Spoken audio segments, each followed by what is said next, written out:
Caste certificate ডিলেটের list প্রকাশিত হয়েছে, তোমরা দেখতে পাচ্ছ। এই লিস্টে যাদের নাম থাকবে তাদের কিন্তু কাস্ট সার্টিফিকেট ডিলেট হয়ে গেছে।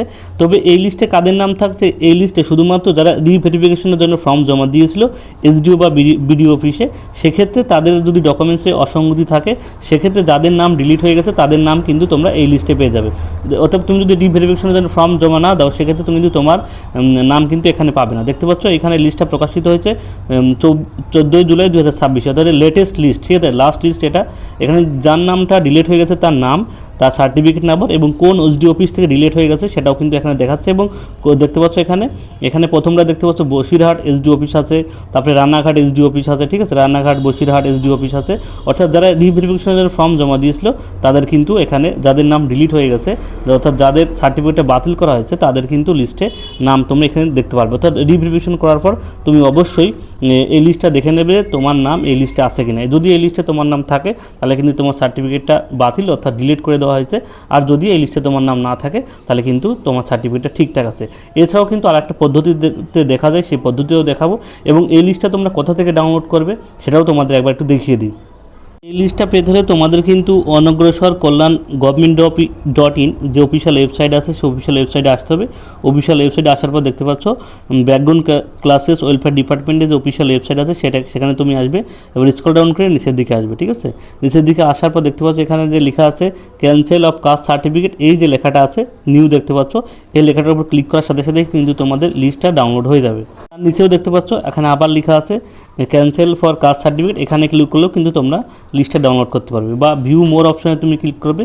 ভিউ মোর অপশনে ক্লিক করার পর দেখতে পাচ্ছ ওইখানে ক্লিক করার সাথে সাথে দেখতে পাচ্ছ এখানে ডাউনলোড এগেইন, অর্থাৎ আমি একবার ডাউনলোড করেছি, আবার ক্লিক করলে আবার ডাউনলোড হয়ে যাবে, ঠিক আছে। অর্থাৎ তোমরা এখানে এসে ক্যান্সেল ফর কাস্ট সার্টিফিকেট এখানে ক্লিক করার সাথে সাথে তোমরা কিন্তু লিস্টটা ডাউনলোড করতে পারবে। কথা হলো কারো যদি ডকুমেন্টস ঠিকঠাক থাকার পরেও যদি কাস্ট সার্টিফিকেট কেটে যায়, সেক্ষেত্রে সে কী করবে। দেখুন, যদি কারো সমস্ত ডকুমেন্টস ঠিকঠাক থাকার পরেও কাস্ট সার্টিফিকেট কেটে যায়, তাহলে আপনার নিকটবর্তী এসডিও বা বিডিও অফিসে আপনি আমার সমস্ত ডকুমেন্টস নিয়ে যান, সেখানে গিয়ে তাদের সঙ্গে কথা বলুন, ঠিক আছে। যদি কোনোভাবে আপনার সমস্ত ঠিকঠাক থাকার পরেও আপনার কাস্ট সার্টিফিকেটটা কেটে যায়। এই লিস্ট ছাড়াও আর একটা পদ্ধতি আছে, সেই পদ্ধতিতেও কিন্তু তুমি কাস্ট সার্টিফিকেটটা ডিলিট হয়ে গেছে কিনা রিভেরিফিকেশনের পরে সেটা তুমি চেক করতে পারবে। চলো সেইটা দেখে নিই। দ্বিতীয় যে পদ্ধতি আছে সেই পদ্ধতি দেখতে হলে তোমাকে গুগলে এসে লিখতে হবে কাস্ট সার্টিফিকেট, ঠিক আছে। কাস্ট সার্টিফিকেট লিখে সার্চ করবে। সার্চ করার পর যে অফিসিয়াল ওয়েবসাইটে আসবে caste certificate background welfare department, এখানে ক্লিক করবে। ওই ওয়েবসাইট আর এই ওয়েবসাইটটা কিন্তু আলাদা, ঠিক আছে। এখানে দেখতে পাচ্ছ কাস্ট সার্টিফিকেট gov.in, আর ওখানে কিন্তু আলাদা ওয়েবসাইট ছিল, ঠিক আছে। এখানে আসার পর এখানে আসবে, তারপরে এখানে দেখতে 3 ডট অপশন আছে, এখানে ক্লিক করতে হবে। এইখানে ক্লিক করার পর যে SC/ST লেখাটা আছে, ঠিক আছে, SC/ST লেখাটা ক্লিক করবে। ক্লিক করার পর দেখতে পাচ্ছ নিচের দিকে লেখা আছে সেক্স সার্টিফিকেট, এই যে লেখাটা আছে সেক্স সার্টিফিকেট, এখানে ক্লিক করতে হবে। এইখানে ক্লিক করার পর আর একটা অপশন তোমাদের সামনে খুলে যাবে, দেখতে পাচ্ছ খুলে গেল। এরপর এখানে তোমার যে সার্টিফিকেট নাম্বার আছে সেই সার্টিফিকেট নাম্বারটা এখানে বসাবে। তারপরে এখানে বলছে ইস্যু, অর্থাৎ ডেট অফ ইস্যু, কত তারিখে তোমার সার্টিফিকেট ইস্যু করা হয়েছে সেই ডেটটা এখানে দিয়ে দেবে। ওরে কিন্তু আর একটা অপশন আছে, যাদের ওল্ড সার্টিফিকেট আছে সেখানে please inter your certificate number, issue এবং অথরিটি। যাদের পুরনো সার্টিফিকেট অর্থাৎ ডিজিটাল করা নেই সেক্ষেত্রে এখানে ক্লিক করবে। তারপরে ক্লিক করার পর এখানে যে সার্চ বাটন আছে সেই সার্চ বাটনে ক্লিক করতে হবে।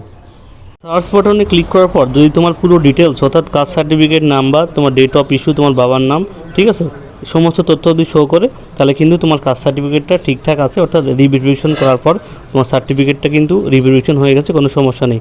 আর যদি এখানে নো ডাটা ফাউন্ড লেখা আসে, আর যদি এখানে নো রেকর্ড ফাউন্ড আসে, ঠিক আছে, যদি নো রেকর্ড ফাউন্ড আসে তাহলে কিন্তু তোমার কাস্ট সার্টিফিকেটটা ডিলিট হয়ে গেছে, তাহলে কিন্তু আপনার নিকটবর্তী বিডিও অফিস বা এসডি অফিসে গিয়ে তোমার কথা বলতে হবে।